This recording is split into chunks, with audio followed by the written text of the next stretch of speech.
Converted man here. How's it going? Okay, so lately I got a number of questions on the Matt Slick talk that I have up from way back when.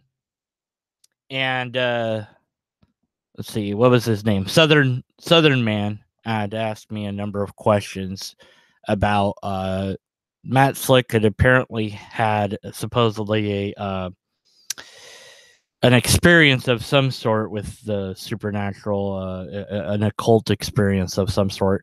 He asked me if I had read that or seen anything about that. I haven't read it or seen anything about it, so I don't know what it is or reports to be.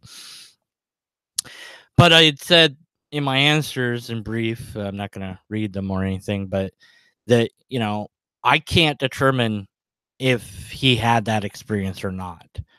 I don't know if maybe he's being honest in that he thinks he had it, or maybe he's just making it up, and I don't know which is which. I'll grant innocence until guilt is proven because of the social contract, but I'm going to want the same burden that I would put on somebody making a mundane claim that's extraordinary. So if somebody said to me that they ate dinner with the president of the United States last night, that's an extraordinary claim, even though it's a mundane one. And I'd require evidence for that. And if they couldn't or wouldn't provide that, then I'd be skeptical of it, no matter how well I knew them, no matter how much I trusted them, simply because of the nature of that claim. Now, I could perhaps just believe them for sake of believing them, for sake of friendship or something like that. But I might be skeptical, and I have every right to be skeptical. With something that's extraordinary, that's not mundane, I think more skepticism is necessary and called for, because none of these phenomenon have ever been documented in a controlled condition, in a controlled environment. These things of the occult, can they be tested? Like, people have all sorts of things that, happen with the silly Luigi board, whatever you want to call it, Oji Owunga, however it's pronounced, board, right? Well, we know the phenomenon, how what's happening. People are just moving the little thing with their mind subconsciously, and all it takes is a very little tiny movement, and it's been studied. It's just a game. It's nothing paranormal about it. But people that want it to be paranormal will make all sorts of claims and say, "Oh, this person had this happen to them, and this happened, and don't use it, burn it, and yada yada yada." And so it doesn't matter. Well, there was a friend with him that also had the same experience. That that doesn't matter, because if you and somebody else are having a weird experience together, unless you're documenting it as it happens, then you're talking about recalling an event which involves your memory, which can be flawed.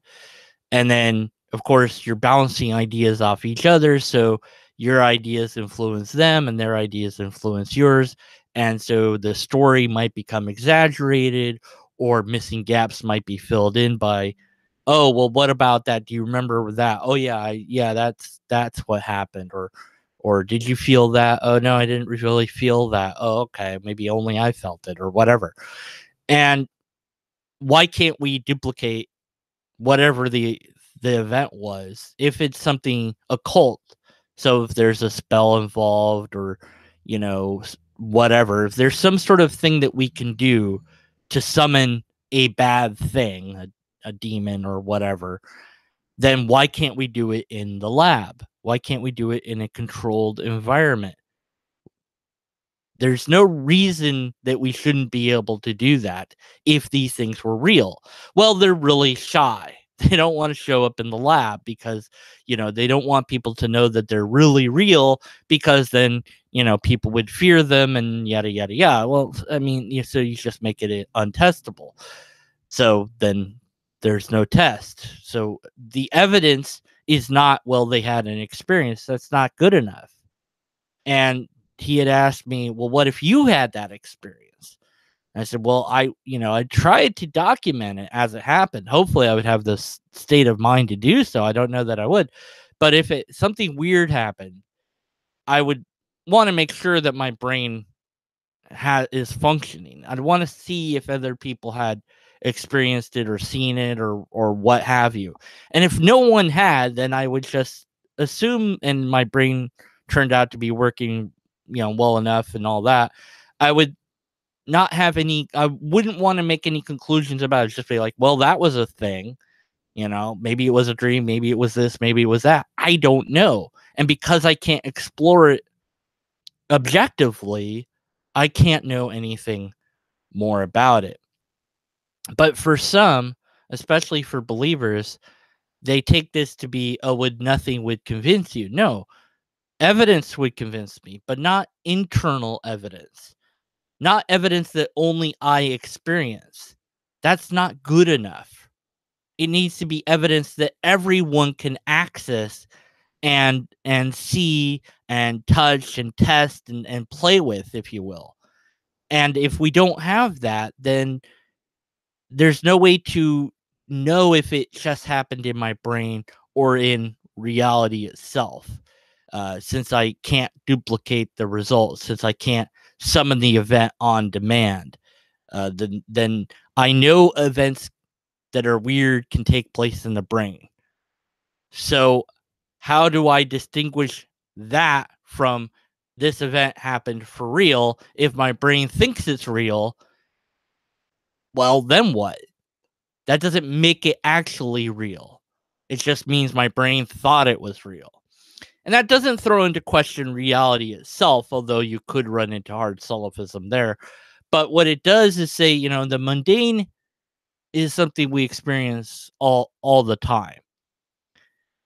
For those who've ever had mental illness and recovered from it, it is essentially a walking nightmare, if you will. You're trapped inside your own brain. And to what degree you're aware of the external world is a question mark. But the outside people have to give that person medicine and words of encouragement and attempt to get them to repair their own brain so that they can bring themselves out of their own shell, because they made that shell themselves in their own brain, and they're the only ones that can really deconstruct it. Although it might be a matter of certain chemicals that they need, or it might be brain surgery that they need ultimately to fix it. But the fact is, they're disconnected from all of us out here, and we can recognize that because their behavior is abnormal, and we want to take care of that person.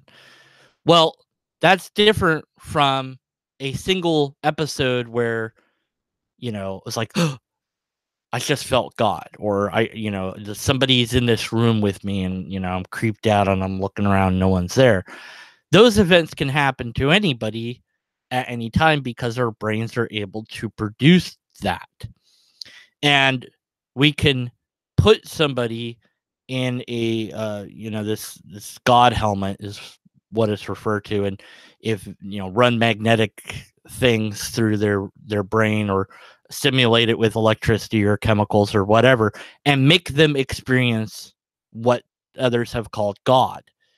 Well, there's a natural explanation. What if the Earth's own magnet stuff, magnetosphere, whatever the bleep is called, magnetic field, just happens to be a little bit more powerful in this one area due to whatever reasons, and that affects your brain in that moment, and that's what made you experience God.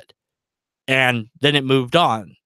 So unless you had recordings of the Earth's magnetic, stuff going on, or you had some equipment set up in your house or wherever you happen to be that measured all the magnet stuff and whatever, how would you know that it wasn't the natural phenomenon that caused your brain to think that it was God versus it actually being God? So but then, of course, let's say that you were sitting at home and you've got all this instruments set up to test all the magnet stuff, and you're just waiting for this to happen. Finally it happens, and none of your instruments recorded any magnetic things.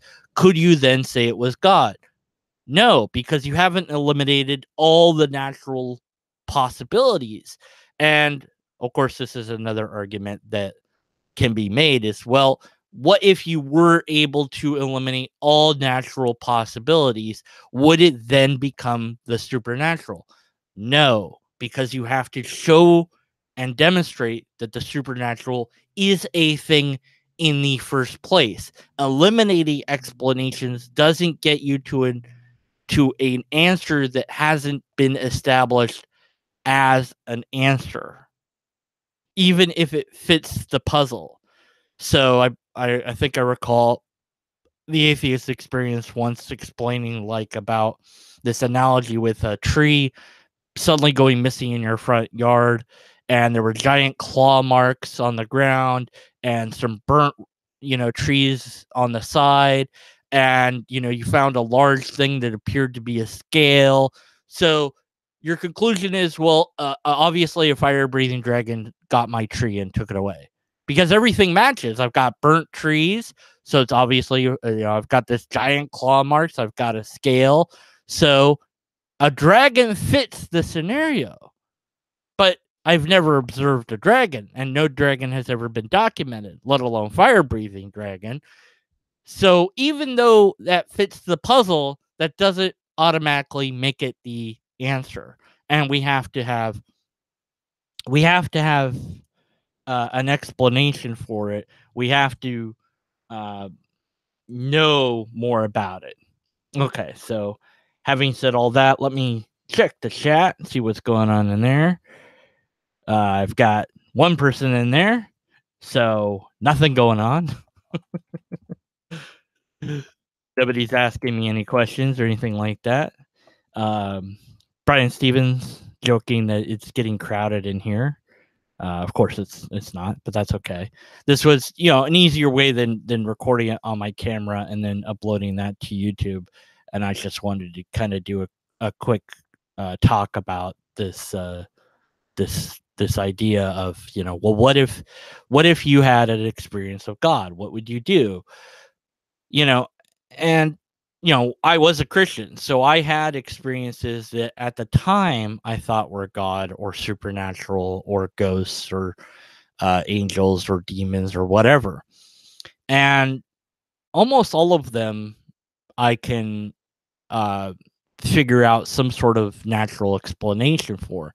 But at least one event in my mind stands out as something I can't readily explain away of why it happened the way it happened, but it's in my memory.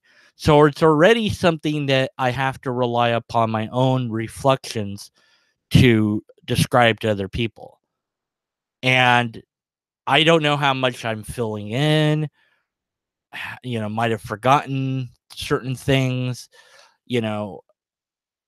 so even though it's like, well, I want to trust my memory, but I know that memory it can be faulty. You can fill in the gaps, and you can exaggerate the story. And even if I relay the whole event, just because I can't explain it or somebody else can't explain it or nobody can explain it, that doesn't mean that therefore the explanation is the supernatural. There's the appeal to ignorance, right? Yeah. Now Brian says he was Christian for 30 plus years and never had a God experience. That's interesting.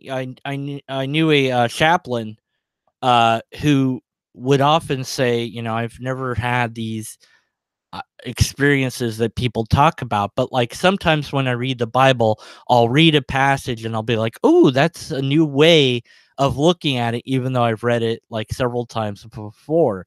So he, I guess, was having like an intellectual approach to God. And I suspect, although there's no way to know, of course, that his brain is unable to have a God experience on its own. And I would, brains are different. Every brain is a little bit different than everyone else's, right? So I think that some people's brains are able to have this God experience, and other people's brains aren't able to have this God experience, whatever that is, at least on their own. Maybe Brian would be able to have that if we, magnetized his brain with the God thing, or zapped it, or injected chemicals or whatever. But maybe he wouldn't want that, or maybe he would. I don't know, but it is something that we can explain by natural methods. That it makes perfect sense that evolution would evolve different brains, that all our different random brains are right now in the process of natural selection. Some of them will be will get mates, and others of them won't. And so some aspects of brains will succeed and others won't, and somehow that will pass on genetically to the next generation, and so on and so forth. But we're still going to have a diversity of brains, so it makes sense that some people would be able to experience things that others couldn't, things that aren't really real, maybe because of our brain's capacity for imagination, which enables us to in our mind picture what's good let's say the army is coming, and to see that in your mind's eye and plan for it, because a lot of our development of the brain is due in part to the fact that we had to fight other humans early on.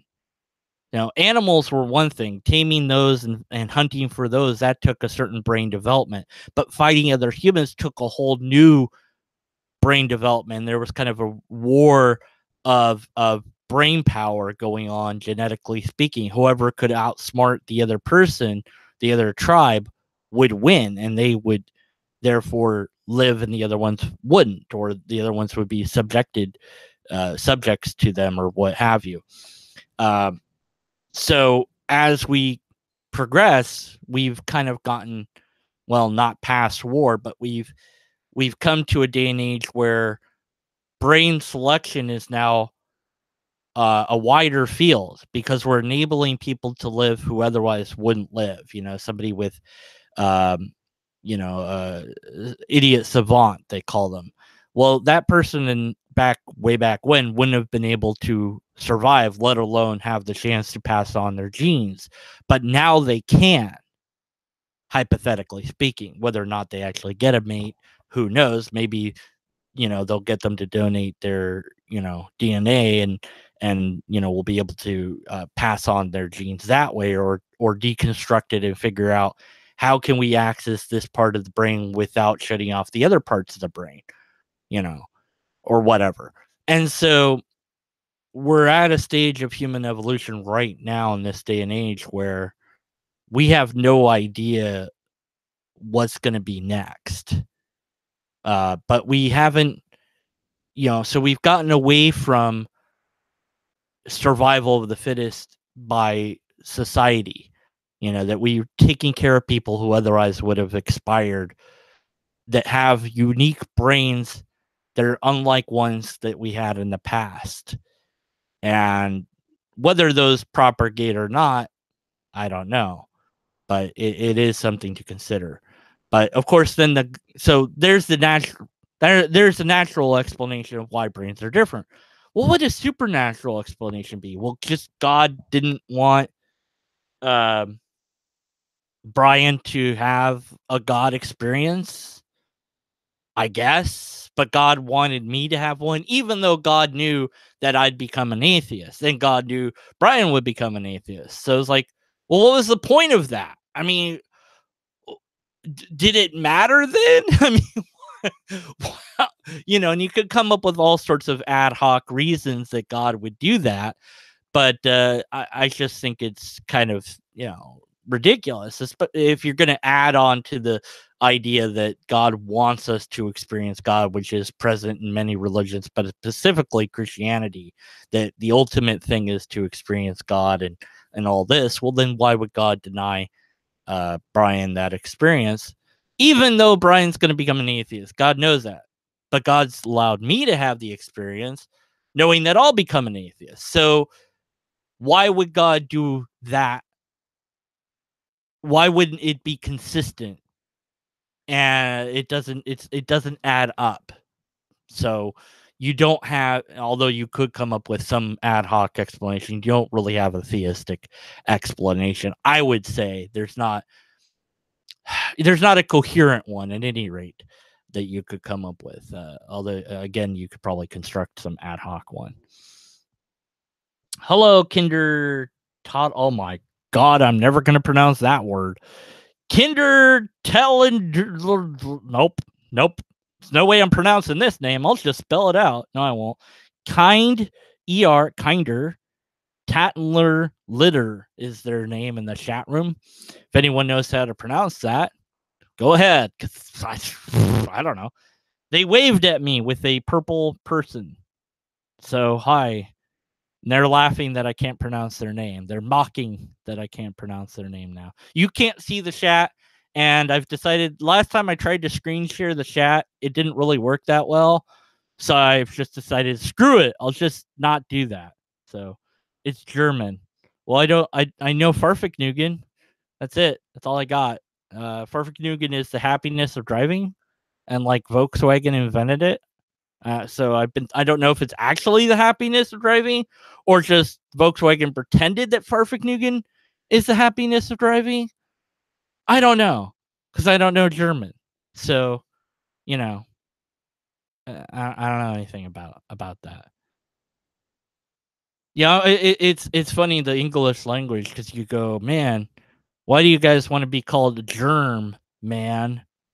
Like, does that mean you're gonna infect us? And you could like make fun of their name because it's like there's a germ in the name, but you can't really do that with the word English. Like, there's nothing there to make fun of it. Like, your ing and your lash. I mean, so did we invent the language that we have in order to make fun of other people's languages? I wonder. Nah, I don't know. Anyways, so if you, Kinder Toddler Brian Stevens, if you had a God experience, what would be the first thing that you would do? Now, my answer might be different from their answers, of course, because people have different ways of approaching things. And of course, this is a thought experiment. So you don't really know how you would really act in the situation. But you can say, well, I think I would do X, Y, and Z. And I think that that's good enough. But they're typing, so it's going to take them a while to respond to my question. I have no idea what they're saying in chat right now. Some number. I know Schitterfried, but I can't spell it. Kindertot Ilder. Yes, Deet is the pronunciation. What the bleep is going on in my chat room? I don't know, man. They're talking some other language or something. Might be German. It could be alien for all I know. Okay, but the experience of, so you experience something weird. It could be God, it could be an alien, could be, fill in the blank. You might not have the presence of mind to grab your phone and start recording, but see, now that's the thing that I think we should be trying to get ourselves to do, is like, if you think something weird is going on, to automatically start recording it, documenting it, right? Because these phenomenon that seem to happen to people happen only when nobody else, like a few people are around, and nobody bothers to film anything or record anything. I mean, and why is it that these things always vanish in the laboratory setting?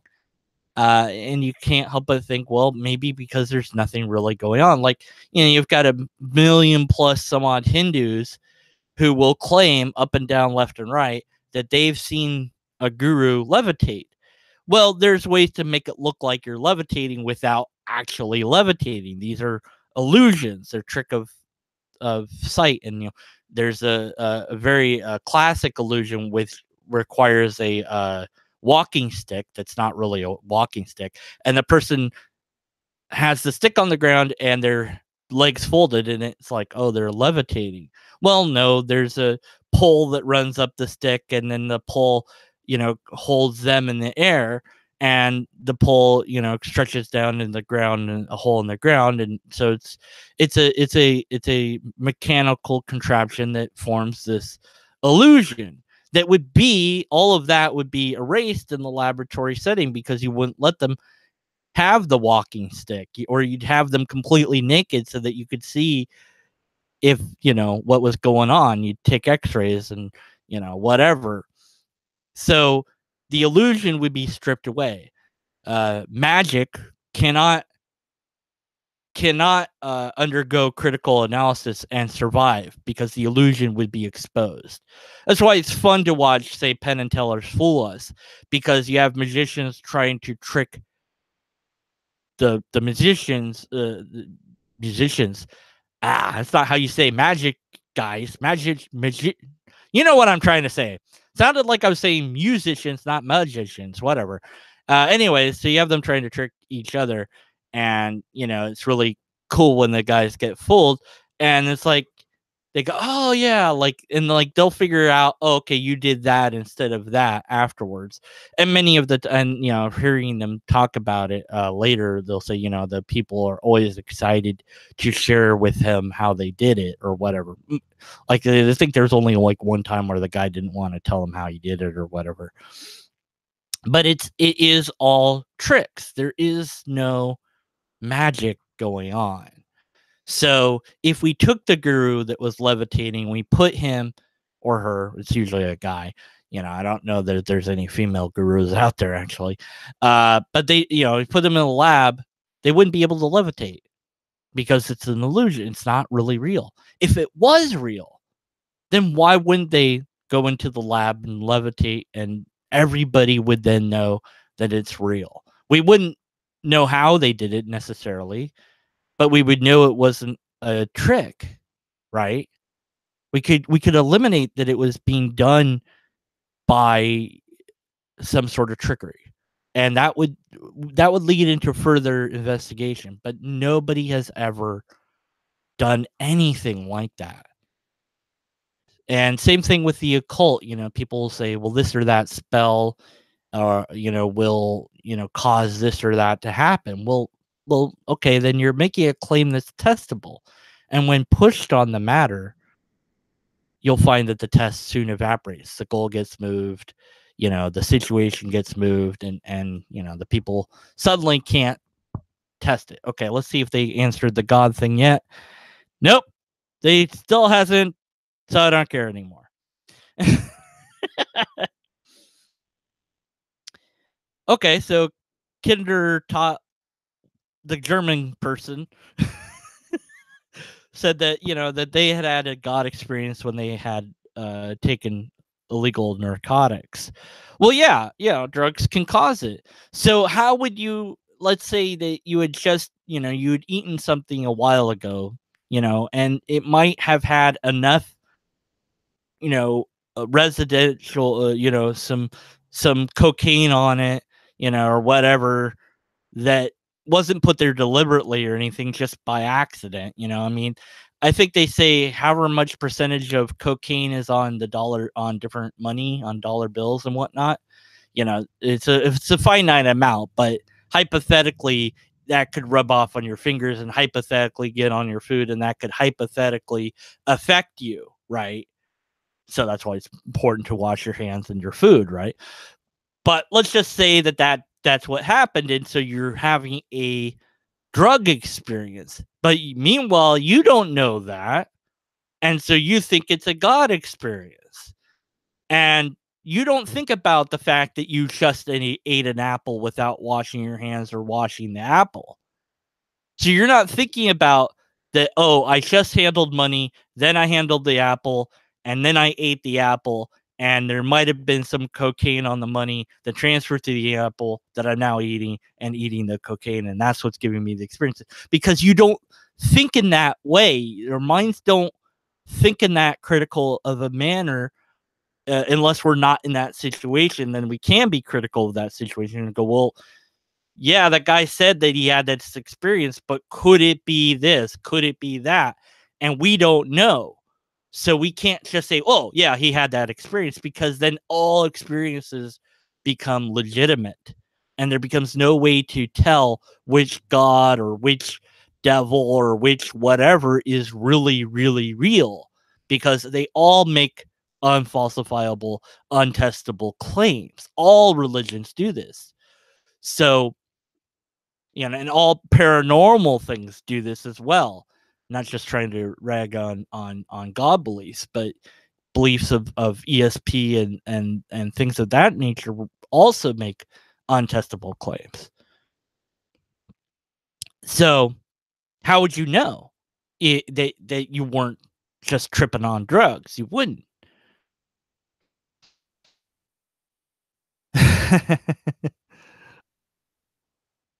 Tracy. Okay, Tracy's a lot easier to say. Spectrum sucks. Knocked me off. I don't know what the heck Brian's talking about. What spectrum? Spectrum of what? Is that like the spectrum? Is that a thing that you use on the internet? Or you're not talking about the gender spectrum? We're not going to talk about that this time. I talked about that last time. It didn't go well.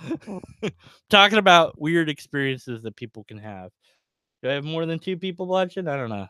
I've got 5 people, but only 2 in chat. That's always weird. I don't get that. And is one of those people watching me? Like, do I add to the number so it's actually only 4 people? I don't know how anything works anymore. ISP. Okay. Yeah. So, yeah, that's kind of what I'd said to this guy that I was talking to on the thread, where he had asked me, well, if you experience this, wouldn't you'd probably just say, and he even said, you'd probably just think it was a mental illness. Well, not immediately. No, I would want to rule that out, though. I mean, I would want to make sure that that my brain is not, gone off kilter. So, if I open my door and it's outer space outside and I start floating, and I somehow get back inside and close my door, I'm going to be like, well, that was weird. Of course, I'm going to be shocked and scared, and I might open the door carefully and then it's all gone and be like, well, what was that about? Well, of course I'm going to think that it's a dream, or that it's, something wacky with my brain, because it's not normal. It's abnormal. But see, when you are a person of a particular religion, then you're more keyed into believing and finding certain patterns to certain events. So one example I can give is, when I was a kid, and of course I have to rely on my own memory, but so it's an anecdotal sort of thing. So you be skeptical of the fact that this happened to me if you want, but okay. I thought as a kid I could see ghosts. And I was totally convinced I could do this. And I was like, yeah, I would tell people, I'd tell my friends, I'd tell the other kids, I could see ghosts. And they'd be like, well, this place is haunted. And so we would go into these places, these abandoned, well, not abandoned houses, they're trailers waiting to be rented. And so we would go, because we all lived in a trailer park at the time. And so we would go in them. I don't know how the heck they weren't locked, but they weren't a lot of the times locked, or there would be an open window we could get in, or whatever. We're kids, we could do weird, we did crazy stuff. But anyways, I went into this one. I think the door was open, so it's just easy to go into. And in the kitchen, there was like this woman standing there, but she wasn't really there. It's just kind of like this translucent woman. And I'm like, yeah, it's haunted, but she'll be gone in a while. She's not hurting anything. She's fine. Well, what it really was is the trick of the light. There was light coming in the window of the kitchen, and it was shimmering down. And I wanted there to be a person. I wanted there to be a ghost. The kids had said this place is haunted, So they had prepped me with the idea that I would see something. And our brains are especially good at finding patterns of faces. That's why it's almost always a human ghost, and almost never is it an animal ghost or an insect ghost, because our brains are wired to see human faces even when they're not there. There's examples of this. There the what was it, the picture of some rock on Mars, and it was like people were like, oh look, it's a face, and it was just a rock. And when you pulled back, it looked like every other rock, but when you went really close, it looked like a face. Well, but it's not a face, it's just our brain says that's a face. And there's this rock somewhere in the USA that's called I think it's the Indian rock, I believe it's called, and it looks like an Indian's face, and a traditional, Indian headgear is on it. But the thing's not been sculpted to look that way. It just is that way naturally. But it doesn't really look like a Native American. We just kind of imprint the fact that it looks like a Native American onto it. So I guess you could say it does look like it, but it also doesn't look like it, because it wasn't designed to look like it, but our brain says that's what it is, because we're pattern-seeking creatures, and we'll put things on things that don't deserve them, So, it wasn't a woman, it wasn't, a ghost, it was just a trick of the light, and but yet I wanted to think I saw it at the time, so I did see it at the time. Okay. All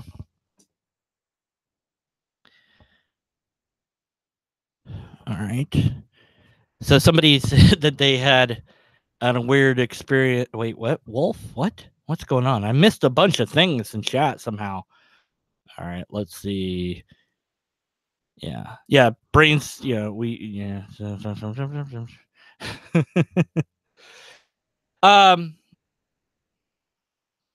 Then somebody said boo and had a ghost icon. I'm trying to find things.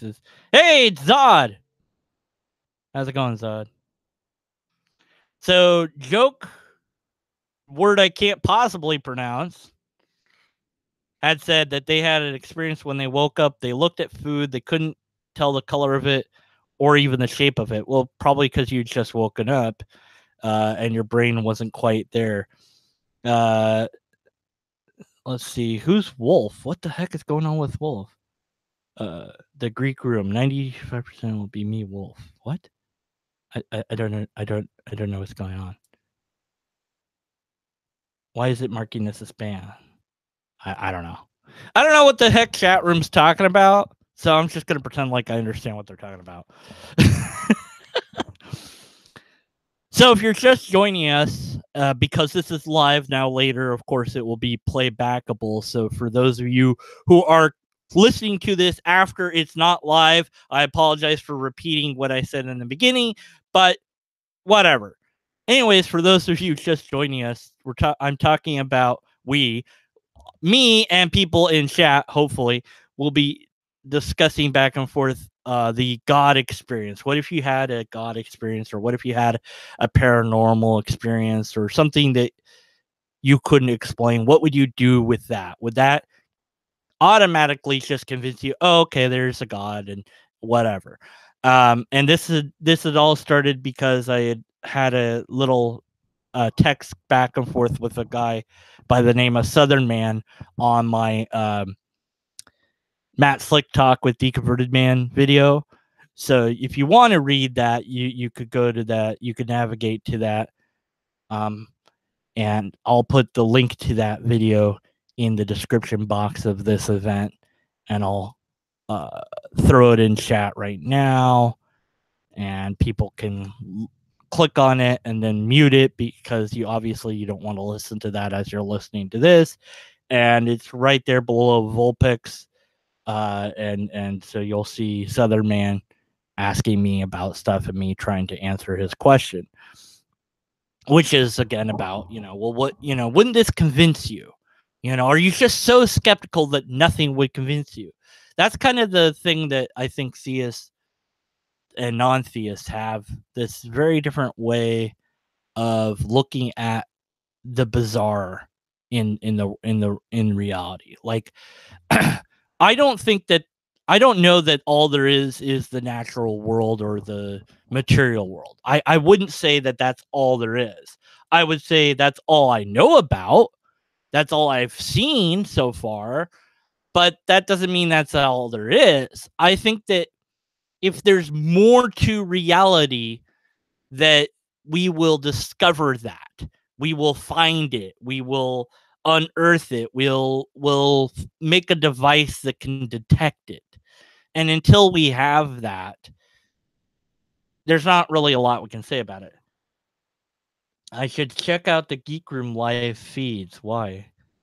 Why should I do that? And then Jokel Klaven. What are you people getting these weird names from? Says that sometimes when they wake up, they see a giant spider or insect just floating on top of their head. And then a few seconds later, it disappears. So obviously, they're being haunted by a ghost spider and ghost insects. That's the answer there. Well, well, I mean, there's any possible number of answers. You know, when you first wake up, you're still getting out of the dream state. So, you know, you could, you know, and also your eyes, when they adjust to light, they make all sorts of pretty little speckles and stars and whatnot. So, you know, that, you know, who knows what you're seeing? Who knows what it is? But you know, you could set up a camcorder to record you while you slept and have it be on night vision or whatever, and have it be when you woke up, it would still be there, and then you could go back, hit rewind, and just rewind the first, you know, few minutes of it. And if it shows a spider floating above your head, well, then you've got something, you know. Then you have something to look into, and you're like, well, that's weird, you know. And then you're gonna have to figure out how to get yourself to a scientific lab so that they can, you know, test it further and find out why this thing is appearing above your head and what's going on with it, you know.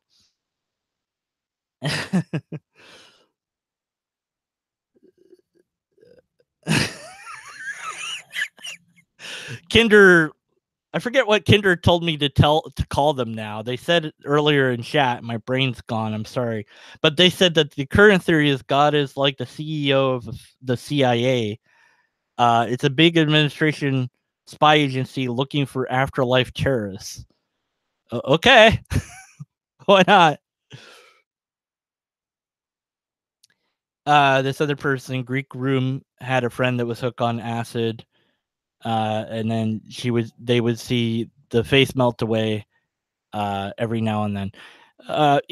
You know, again, you know, drugs can affect our brains, magnets can affect our brains, electricity can affect our brains, chemicals in the air can affect our brains, injury to our brains can affect our brains. So when we encounter something that is outside the mundane experience, we should put on our skeptical hat, so to speak. Not that we should ever take our skeptical hat off, so to speak, in the first place, but we should make sure that the dang thing is on. And of course, it's metaphorically speaking, because in that moment, and it's going to be awfully hard, you'd have to really, you know, train yourself to be ready.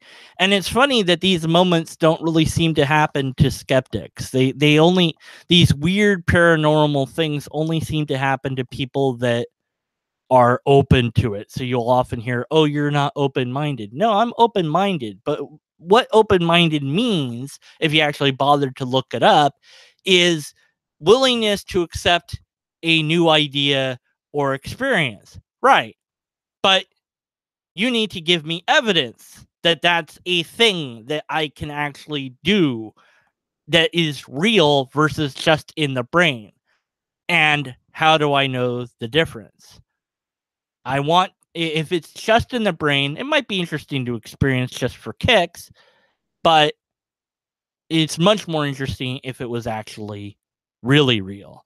And that's what I was going to say about the difference between theist and non-theist is, or a believer, because they don't have to be necessarily a theist. They could just be a believer of paranormal or whatever the thing, magic or whatever it is, versus a skeptic, is that the way that a skeptical person tends to, now obviously we're not always going to do this or whatever, but hopefully, and what we ideally aim for, is that we tend to be more critical of non-mundane events and say, well, maybe I experienced this really weird thing and it really set me for a loop, but I know that I am a skeptical person, so I'm going to think about this and I'm going to ask people questions about it, and I'm going to ask myself about it, and I'm going to try to understand it. I'm not just going to immediately assume that I know the answer. And I'm not going to go look for websites that happen to agree with what I've seen or experienced, because I know that that's cognitive bias and I don't want to be sucked into my own cognitive bias. And so I want to be objective about this, and I want other people to help me to be objective about this. And at the end of the day, maybe I just experienced something and bleeped if I know what it is, and I'm okay with not knowing what happened. I'm okay with saying, I don't know what happened. My brain did a thing, and that was weird. Maybe it really did happen to me. Maybe it didn't. And I'm okay with not knowing. And being okay with uncertainty is something that you have to teach yourself to do if you don't already know how to do it. I think it's something that you have to learn. And maybe that's only from my personal experience of being a Christian to a skeptic, is I really had to teach myself to be okay with not knowing, because in Christianity, you're given a certainty. There's really a God. There's really an afterlife. There's really a plan for you. It's all, it's really going to work out. Everything's, going to get better because there's an end goal that's really there for you. And so you have certainty. And so when things are bad, you can go, well, I can pray and make myself feel better, and things are going to get better because God has a plan. And when I lost all that, it was like, well, now what do I do? How do I handle when things go bad? Because I don't have any guarantee that things are going to get better. I can hope that they can get better. I can wish for that. But ultimately, the only way things will get better is if I work towards them getting better. And if I have other people helping me to make things get better. And so asking for help became much easier as a non-theist. Although I was able to ask for help as a theist, but and accepting that sometimes bad stuff just happens, and that's just is what it is, and sometimes good stuff happens, and that is what it is, and sometimes it's a mix of both, and it's a wonderful tapestry, but I have no control over it, which I guess can be scary at times, but that's okay. It's okay that it is that certain things are not within my control. That's how life is. But becoming comfortable with all of that, for me, took some time to do. Ober of Acorns is here. Cognitive bias is hard to overcome. Cognitive dissonance is even harder. I don't know which one's harder, but yes, I would agree that they're both hard. Tracy, that's the name. Thank you, Brian, for reminding me what to call the hard to pronounce name, easier name of Tracy of the Lobsters Exist.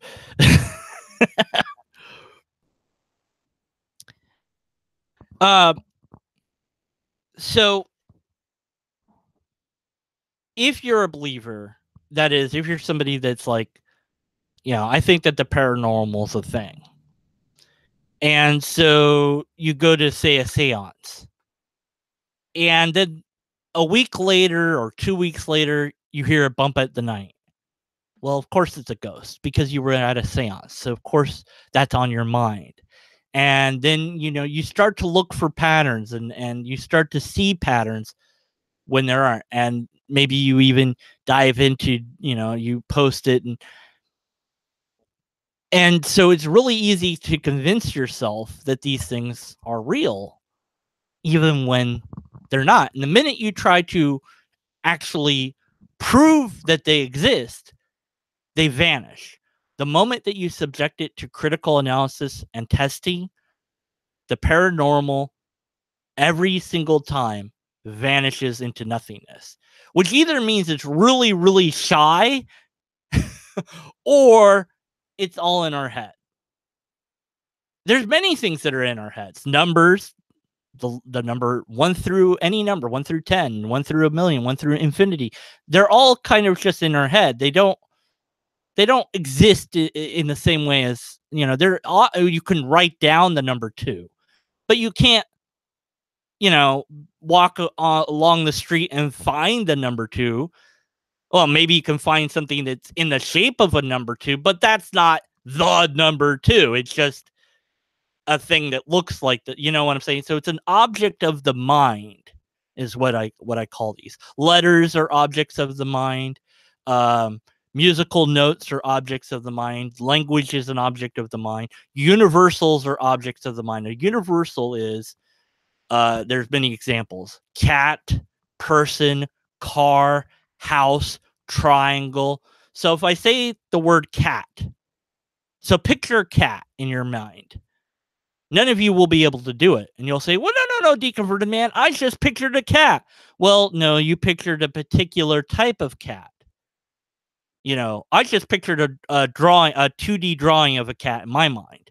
But you might have pictured a tabby cat or a Siamese cat, or you might have pictured a green cat or an inside out cat. But you pictured a particular type of cat, which exists probably in reality, might not exist in reality, but a particular can exist in reality, whereas the universal cannot. So a universal concept that we call cat, that doesn't exist out here with us. It only exists as a concept in our brain. When we think cat, we're thinking automatically of a particular. That's how our brains just function. It's just the way it is. Walk into the number 2. I see the number 7 everywhere. Yeah, you can get into a lot of pattern seeking with numerology and seeing numbers everywhere. Number 3 occurs a lot, and the number 7. Any number can occur any amount of times if you look for it hard enough. And it's again, if you're looking for it, you'll find it. If you want it to be a thing, then it will be a thing. But if you become critical about it, it's just because you're looking for the pattern. You're looking for the 7, so you'll find it. They have 709, right? Yeah. 27 can be found a lot. 20. I mean, any number can. I mean, really, 0 can be found everywhere you look if you want. Any number can. Any letter can. Anything can be found if you want it to be. That was the worst Jim Carrey movie ever. I don't know about that. Yeah, there was that one Jim Carrey movie where he was obsessed with, was it 23? I think it was. And there's actually a thing about 23 that some people have obsessed over. But there's that weird thing about 13. There's no 13th floor. It goes 12, 14. It's like, what? Because enough people became paranoid about that number that we don't want it in buildings. And you have things in Asia where the number 6 can be seen as bad because the symbol for 6 is close to the symbol for death. So it's unlucky. So you won't have the 6th floor. You'll have 5 and then 7. It's like, but we know that we know that doesn't do anything. We know that there's nothing magical about these numbers, but superstition like makes people do weird things. It's like you can break as many mirrors as you want. You're not going to get 7 years bad luck. But why did that get invented as an idea? Probably to try to get people not to break mirrors because mirrors are expensive. What about walking under a ladder? Well, that's not bad luck. It's just kind of dumb because the ladder might collapse on you or whatever's on it might drop on you. So it's just probably a bad idea to do. And so because it was a bad idea, we made something dangerous about it. You know, a black cat running in front of you. Where did that come from? Well, there's some history of it where cats used to be thought of as witches, familiars, and especially black cats were thought of being witches and witches familiars and things like this. So that's where that came from. You know, and I don't know where four-leaf clovers being good luck came from or horseshoes or whatever else. But all of these superstitions have absolutely no real power to them. They have power if you make them have power. And I always liked the television episodes every now and then cartoons would do where somebody would give somebody a lucky charm and then it would turn out that they had lost it at some point and they still did their performance and they're like, oh, thanks to my lucky charm. They reach in their pocket, nothing there. It's like, you didn't need it. It was you the whole time. Oh, okay. And so they came to realize that they were the source of the luck. They were the source of their own motivation. I thought, man, we need that all the time to reinforce the idea that there aren't lucky charms. We don't, well, except for the cereal, but we make our own destiny. We forge that. We have the courage to go on stage. We don't need something that will give us quote luck end quote. Although there might be some sort of placebo effect, you know, that's there. I've been an actor once upon a time. I've been in a few plays, and there's a lot of superstition for actors. They say break a leg rather than good luck because saying good luck is bad luck. Why? I don't know. So you say break a leg, which is obviously bad, but you're tricking the gods of luck by saying break a leg, which means good luck. So the gods of luck don't know that breaking a leg has come to mean good luck. Like, there must be really dumb gods. Why don't I just say good luck? I mean, if you know, or they only get triggered, like they're trigger happy gods that get triggered with the words good luck. Or could I say good morning luck and that would trick them? There's also the ghost lamp, which is a lamp that they put on the center stage and it's lit at night. And it the idea is it's to ward off ghosts of people who have died on stage or other ghosts that might come and haunt. But there's actually a legitimate reason for it, that if somebody comes late at night and wants to do technical work, that having a light on in a stage where it's super dark otherwise is kind of a good thing. Or I don't know, there's this thing called a light switch and, you know, flashlights. So, you know, but I would sometimes go on the big stage at the college I was at and see the light there, and it would kind of creep me out because it's like, okay, I know it's the ghost lamp and it's creepy. And we did have somebody that actually had died on that stage, stagehand that I'd heard about, and I thought, oh wow, that's really sad. And so there was flowers near this one pulley system because he'd been working on the pulley system that, you know, has these really heavy weights, and something had gone wrong and they fell on him, and he died on the spot. I mean, they got him to an ambulance, but he was gone. So, you know, that was really sad.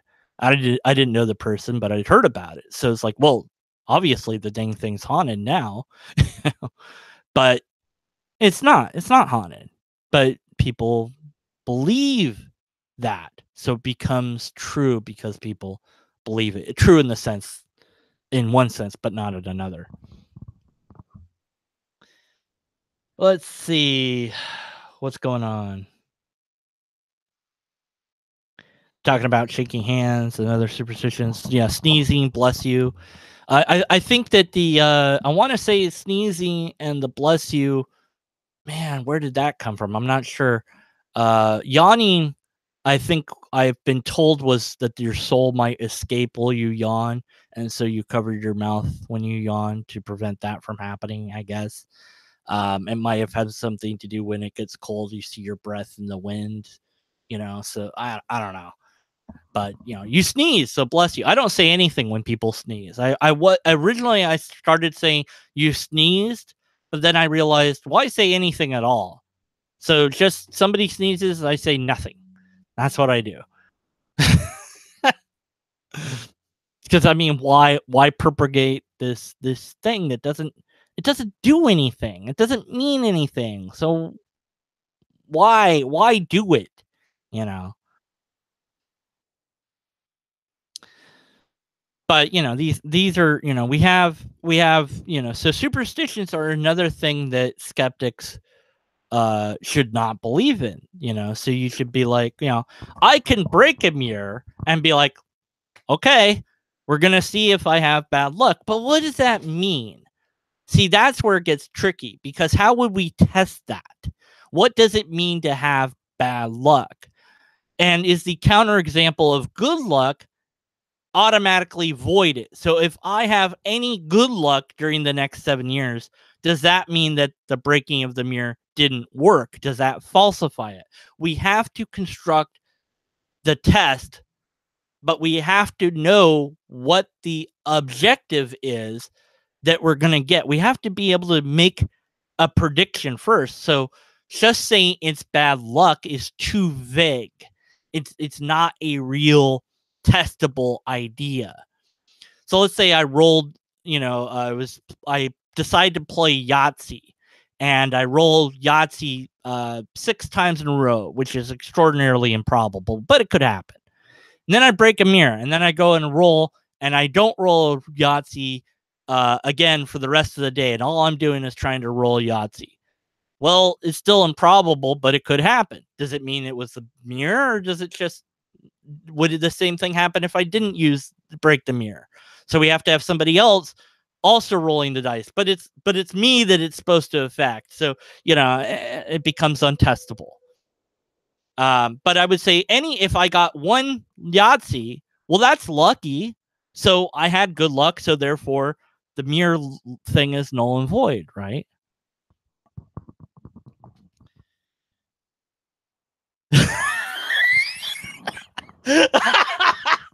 Oh, William says break a mirror, and if missing the mark moves in next to you, it'd be a test of bad luck. Yeah, I think that if I broke a mirror and then I found out that missing the mark was my next door neighbor, I'd be like, well, that's weird.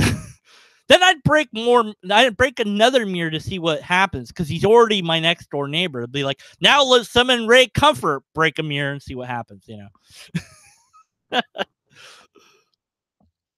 Yeah, Main Gun thinks that a sneeze might be a demon leaving your body. Why would you say bless you then? Would that just hasten the demon's departure? I mean, if it's already leaving, why say bless you then?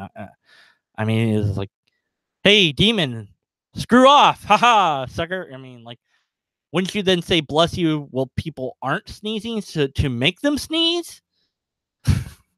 There's a phenomenon in Japan that I've seen in some anime that's a sort of superstition where if you sneeze, it's because somebody was talking about you, and that's what made you sneeze. So there's a weird sort of superstition. Although since it's an anime, I don't know if it's an actual superstition or if it's one that propagated throughout anime as a pretend superstition that they're making believe is my brain. deflating would be his house guest for the summer. Price of 2 mirrors. I just keep breaking mirrors to see how many different theists I could summon. I don't know. It wouldn't be bad luck. I'd enjoy debating them. It'd be great. I'd be like, this is fun. Bring it on. You know. Plus that I could take all the broken mirror shards and put them in front of their doors, so it'd be really hard for them to get out. So double win. I've outthought the bad luck fairy. Ray awkward instead of Ray comfort. Anyway, so yeah, superstitions or the supernatural or God experiences, all of these things are things that as a skeptic we look at those and go, if we could test it and show a repeatable thing, then we could say more about it. If every time I had a four-leaf clover, I found gold, and so if I'm put in a lab and I'm holding a four-leaf clover and nothing is around me, I'm just in a sterile room, and I look down and all of a sudden there's gold, well, then there's something going on that's really mysterious at work here. But I have something to test, but we don't. So and these events that happen to people, these weird events that happen to people, and sometimes it happens to two people or a group of people or whatever, they're never repeatable. They're never summoned on demand. They seem to melt away when critical questions are applied.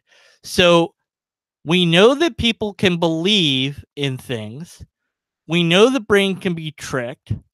We know that we can see optical illusions and that people that are clever enough can do magic, quote unquote, that looks real but is, it's just a trick.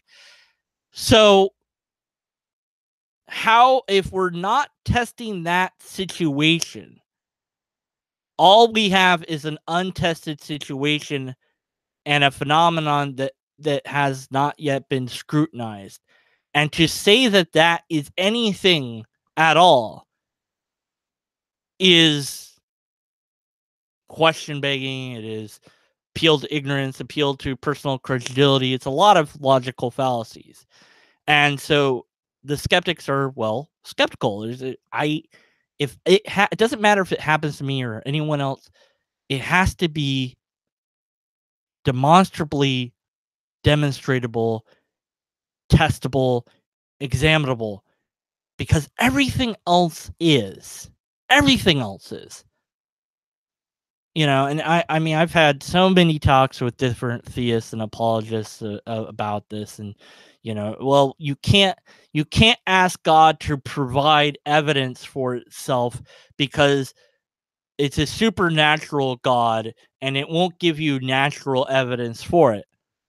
Okay, so then your God doesn't exist as far as I'm concerned, because the only things that I know about are the natural phenomenon.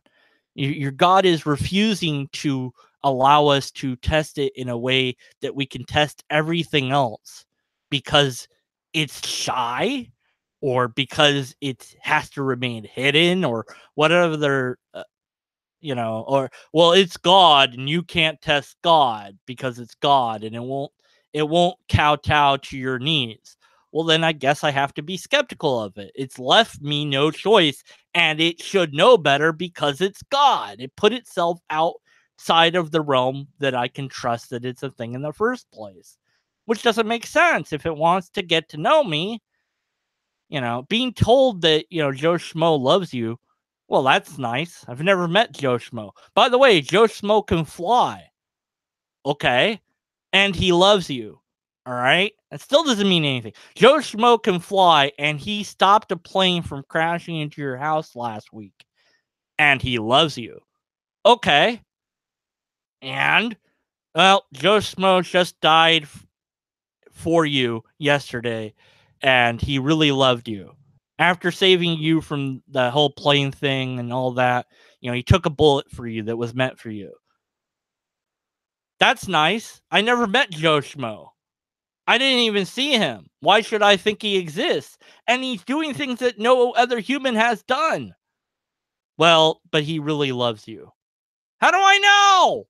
He died for you. What more do you want? evidence. How about that? Well, I have this book that says that he did all the. No, it's not good enough. All right. Want to meet the leprechaun in my garage? Sure. I would love to meet the leprechaun in your garage, if you know what I'm saying. Hashtag still single. I've got a pot of gold for you. What? Wait. If we involve rainbows, then does that make this non-heterosexual now? I don't know. Oh, man. Yeah, you can't see the leprechaun that's in my garage. Only I can see it. Now, the rejection of that from a theist that I got was that you can't use the example of the invisible dragon in the garage because historically it's not something that people believed in. And so you can only use the example of God claims because, and I'm like, oh my word, no. I don't know, you're off in La La Land. Yes, you can't, it doesn't matter. It's an appeal to historicity is what that logical fallacy is. That was the conversation I had with Ocean in one of the great debate community hangout thingies that I don't know where that is anymore. So good luck finding that if you want, I guess. I mean, I can link you to the one thing that I said I would link you to earlier, but not this thing. I can't even give you Zelda for it, or Ganon for that matter. So no link is available.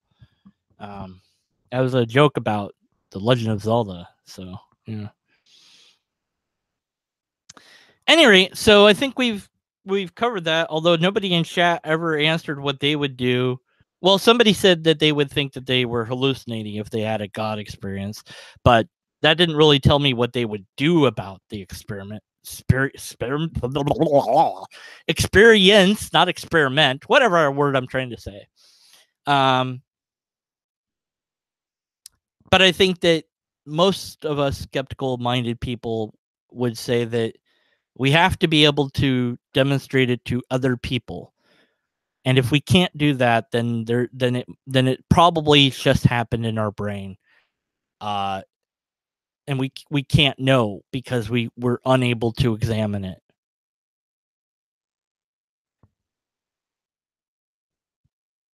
Right. It's a cop out to dismiss the dragon. Yeah, it's a metaphor. Right. I agree. It is a cop out, and it was a shame that they did that. They didn't want me to do the illustration at all. They just stopped me cold, and I was like, okay, well, all right. What was weird about that is that we got to an agreement that his gods, because he is a pantheist, he had this experience of God. And I said, but we know that we can do that naturally. We can experience God with the God helmet and all that. He had agreed to all of that. I said, how do you know that it's really a God versus that it just was some natural thing? And he said, well, that's the question, isn't it? I believe that it's God's. And it's like, why? Why did you choose to believe that it was God rather than say it's probably just a natural phenomenon? He didn't have the answer for that. I don't know that there is an answer for that. That if your brain, maybe it is how your brain is wired, that some people have to believe in God and some people can't believe in God, and some people are somewhere in between where they could believe in God and they could stop believing in God. It might just be a matter of how we're wired in our brain and that we're unable to choose. Well, isn't that scary? Which, of course, goes into, well, how much free will do we really have, or do we have free will at all? I don't know. If we don't, okay, big deal. I was listening to, I don't know if you guys and gals out there have heard about him, Ben Sharpo, this political activist guy, and I watched him because I don't agree with him. And I like to listen to people I don't agree with because it challenges my ideas, gives me new ideas. And some of what he says makes sense, and some of what he says I think is foolish. When it comes to the God stuff, of course, I disagree with him completely. He's a Republican theist, typical, very classical Republican in that sense, or at least what we used to think of as a Republican back in the day, I guess. And he seems to say, well, he was debating or talking to Sam Harris about free will. He said, oh, they just all don't believe in free will. Then, and some person in the audience asked, well, what they should tell her daughter. And Sam Harris had said, lie to them in regards to that we don't have free will. I don't know if that's really what Sam said, but that's what Ben said that Sam said. Well, I wouldn't lie to my daughter or my son or anybody about if I truly knew that we did not have free will. I would try to explain how I came to that understanding and what that means. And the fact that we don't act like we don't have free will doesn't matter. That doesn't make it not true. Whatever the truth is true regardless of how we act about it, which is something that Jordan Peterson has a disagreement with not Sam Harris, or did he? Was it his? Yeah, it was Sam Harris. But at any rate, so they have a different philosophy of how they look at the world. Ben has his own philosophy, and Jordan Peterson has his own philosophy, and they're interesting to explore and think about. But ultimately, I don't agree with them, of course. But I understand where they're coming from. I think I do, at any rate. And so if free will is not free, how do we explain that to kids? Well, you might just lie to them. That's probably the easiest answer. I wouldn't go for that personally. I don't want to lie. I want my duty's to the truth. I want to tell the truth about as much things as I can. And if obviously there's things that are nobody's business, so I just wouldn't tell. It'd be like, it's not your business. I'm not going to tell you that. What's your bank account number? It's none of your business. So there's that. That's a lie would be to tell you a fake bank account number. So um, but even though my duty is to the truth, there might be a reason to lie to try to save somebody from harm or something like that. So it becomes a practical, ethical dilemma then. But at any rate, Sam Harris seems to have come to the conclusion that free will's an illusion. If that's true, then that's what's true. And I'll be like, okay, I accept it. If science overwhelmingly said that was the case. But if it's not, that's fine too. Either way, because whatever is true, it doesn't care how I feel about it. So I might as well accept it. I'll be like, all right, cool. That sucks. I don't have free will. Okay. Wee. The fact that I said we wasn't really me because I was going to always say we. Okay. What does that mean? I don't know. And I'd probably just be like, well, back to doing what I'm doing, and just enjoy it. It wouldn't really, in the end, it'd be interesting to know, but it wouldn't really affect me, I don't think. Anyways, let's see what the chat has to say about anything so far. Let's see. Ben Sharpo. Yeah, that's who I meant. Whatever I said. Whatever name I might have said, I didn't mean that before. When I said say Ben, I meant Ben. Oh, I don't know what I'm saying. Bill the cat. What? I think free will must exist even though we don't understand why. Well, that's an interesting idea. I don't know that free will does or doesn't exist, or that it's even well defined. It seems like it does. Like it seems like I can do arbitrary actions, like I could smack myself in the face. But I thought about smacking myself in the face subconsciously before it became conscious. What happened before the subconscious decided that I would think that? Somewhere in my brain, there was something that sparked the initial thing that started that chain of thought that leads to the action. Where's the free will there? I have no idea, because I don't, that's the sort of kind of, you can go in that and go, well, before I think the thing that I'm about to think, how did my brain know that I wanted to think about that? It reminds me, I was in EMT class, emergency medical technician class, and we were learning about the heart, and the heart has four nerves on it that tell it when to beat. And I asked, how do those nerves know to tell the heart to beat? And it's like, well, the nerves, that's what the nerves do. That's all they do. I'm like, yeah, but how did they start doing that? Because they didn't have blood going through them. Well, in the womb, when the heart is formed, and those nerves are first formed, the mother's uterus tells those nerves to start beating. And then they do, and then the person starts beating their heart. And I'm like, okay, cool. But how did that start? Like, you can always go back and then you get into evolution and all that. And it's like, but what was before that? What was before that? And you could keep going and keep going. Who knows how far we could keep going with that until you get to a point where you're like, we don't know. It must be God, you know. And of course, it's very easy to say that. How about just, I don't know, and let it be that? And say, maybe one day we'll know. You know, maybe somebody will figure it out. It might be me if I work hard enough at it. You know, not me, because I'm not going to do that. Leave that to somebody else out there. Maybe it's you, but it's not me. Did the baby make a choice? Right? Did the baby make a choice to have that heartbeat?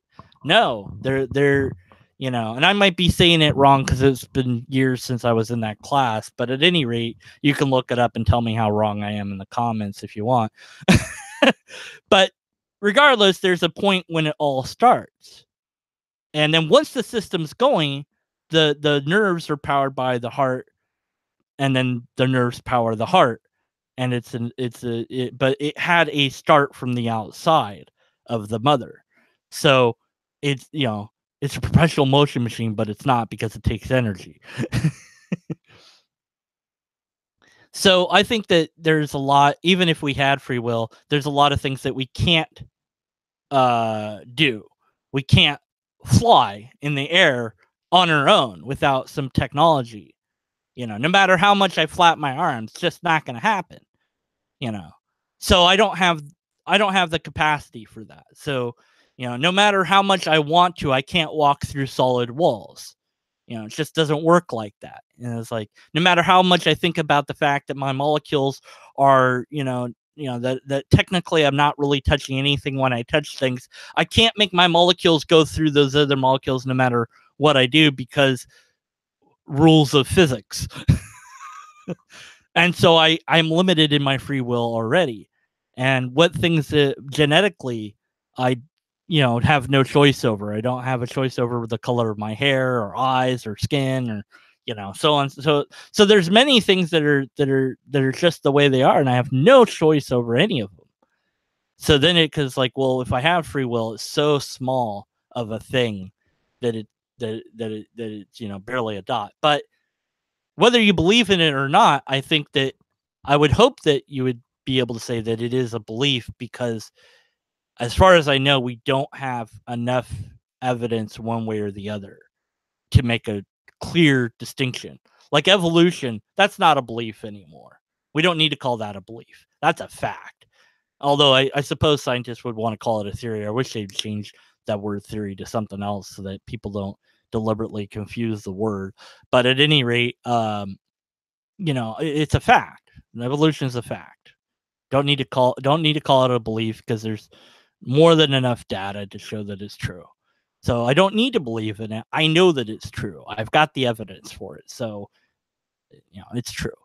But there's things that I'm stuck with calling them a belief because there's no other appropriate word for it. So I don't know if I have free will or not. I'm skeptical on both sides. But it doesn't, it'd be interesting to find out. It doesn't really matter to me that much. It's just be interesting to know one way or the other. But until I have the evidence, I don't know. I don't, so, but if you want to believe one way or the other, that's fine. Just be willing to say it's a belief. Or you better have a decent argument that shows it's not a belief. Anyways, all right.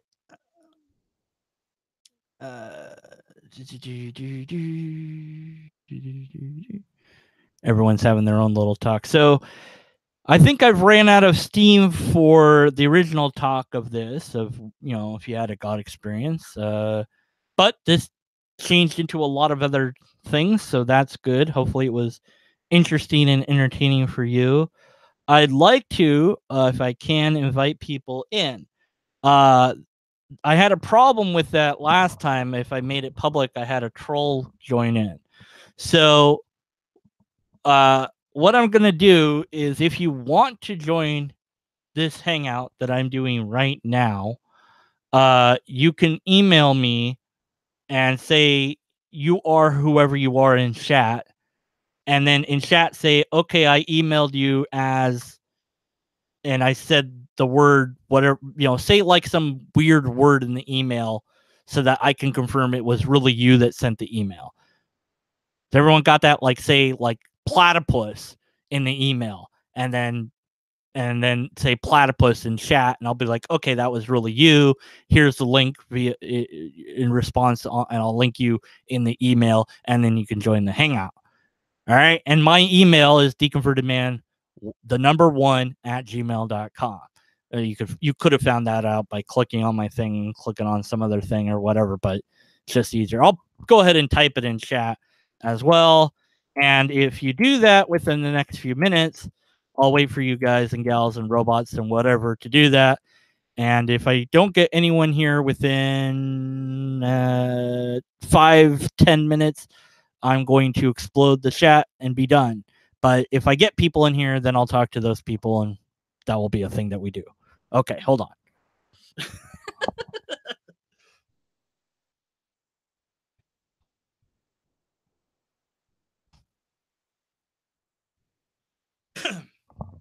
Kinder Taco is like, yeah, thanks for the chat.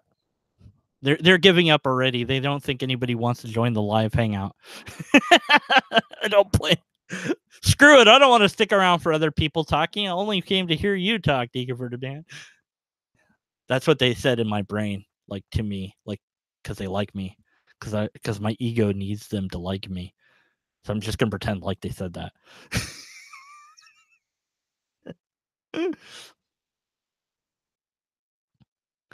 See, everyone's gonna be like, no, I can't. I don't have a mic. I'm at work. All these excuses are gonna show up for why nobody wants to join my hangout.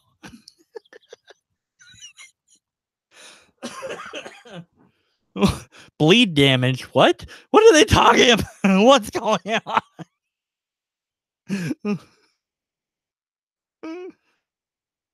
Could, but cough way too much. Brian's got a cough, I guess. Yeah. There's a bird in my coffee. What?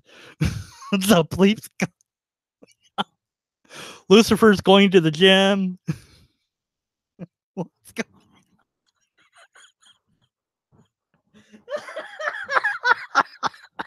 Boy, this is going to be incoherent for people that are listening to it because they can't see chat. I would share chat, but last time I tried, it just didn't really work, so I gave up on doing that. But nobody's going to join my chat. I wonder if I should try to. Should I try to flirt with that German person? Nah, I shouldn't. I do that all the time. I should stop doing that. I was told, don't do that anymore, Deconverted Man. It makes you look silly. And I'm like, I don't care. What do I care? Only thing that matters is my arguments. And it's like, I guess it matters to some extent that I might make myself look silly. So I probably shouldn't do it. But I'm going to do it anyways. I mean, you guys know I'm going to do it. It doesn't matter. I mean, like, I'm crazy. What do I do whatever the heck I want. That's why, sometimes I get views, sometimes I don't. I make the videos I want to make, dang it. I'll do whatever I want. I'm okay now. So they're talking about D&D now in the chat. Why not? Okay. I'll share my D&D story and then I'll call it quits because I don't think anybody's going to join the hangout. All right, so D&D story, right? I joined this D&D group. The D&D guy running it he was okay with me being a little bit silly, and he knew that I was a little bit silly and crazy. And he's like, as long as you're within the rules of the game, it's fine. You could do kind of crazy things or whatever. So I said, well, I want to be like a wizard. I want to be able to learn like a lot of different spells, just spells left and right. And so, every time we would get to a town, I would learn like at least one, if not two, new spells. And I didn't do anything with them. I do the thing in the party. We kill whatever, find the gold, whatever the deal was. And my main focus was collecting different particular spells. So we had been gaming for, I don't know, at least 3 or 4 different sessions, maybe 5, more than that. But at any rate, doesn't matter. And I had a collection of spells, a whole bunch of them. I'm not going to name them all. But the important part was along the journey, I had also obtained I had a blacksmith make for me a round metal object that I had hollowed out, and I had hinges on it, and that's all I did. And I just carried that around with me, and like, why, we don't know, it doesn't matter. And the DM totally forgot that I had it. And then at one point in one town, I'm like, yeah, I'm gonna go ahead and paint that ball that I've been carrying. And he's like, okay, whatever. I'm like, does it matter to you what I paint it? Can I just write it down? He's like, yeah, just write it down. I'm like, all right. So I painted it in like secret. So like, it's on my sheet. He could have looked at it if he wanted to, but he didn't. So anyways, I cast basically every spell that I learned on this ball.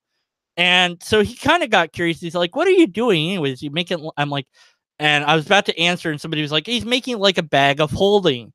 And I'm like, yeah, basically. Yeah. And he's like, all right, whatever. And I didn't, but he's like, you didn't use it for anything. And finally, there's been rumors that there's a dragon in the area. And we were all building up to this colossal battle that we're going to have with the red dragon. This is like the grand finale to this campaign. And I said, okay, recall I've cast all these spells on my thing here. I've got Charm Familiar, I've got Shrink, Return to Sender, I've got, Make Small, I've got Make Large. I've got all these spells on this thing, right? He's like, yeah. I'm like, all right. So we go in the forest, and it's like, here's the red dragon. And I'm like, I've got this, everybody behind me. Take out ball. He's like, okay. I'm like, by the way, did I tell you guys that I painted one side red and the other side white? Go Pokeball! Return! Charizard, I choose you. He's like, you're out of the game. So I captured the dragon with the Pokeball that I'd made, because I made that thing into a Pokeball. That's what it was. That was my plan from the very start, was I'm going to make a Pokeball, and I'm going to capture something and ruin this game. It's going to be great. And it was. It was like, Pokeball, I choose you. I've captured that dragon. Pokeball comes back to me. He's not my familiar. I name him Charizard. I throw him back out again. And his face was just like white, and his mouth is hanging down to the floor. And he's just like, you're out of the game. Just shaking his head, putting his hands in his face. It's like, you're out of the game. Go away. It's like everybody else is like, ah! Like, what? I captured Charizard with my Pokeball. What? Like, I didn't break the rules until the end. I guess I did. That's my story. That's all I got. Let's see.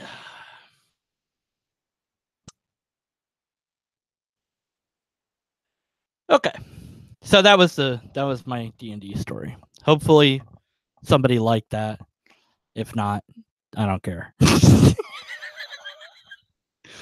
All right. Well, if you guys and gals have any questions, comments, concerns, or other keywords that you weren't able to convey to me via chat, post them at the bottom of this video once it is a thing that you can post on. Or you can email me or whatever. If you have questions about logic or want to learn logic, I will do everything that I can to answer those questions and or help you to learn more about logic, because I think that's really important to know. If we don't have empirical evidence, a repeatable test, and or a logically valid and sound argument, we should be skeptical of the conclusions.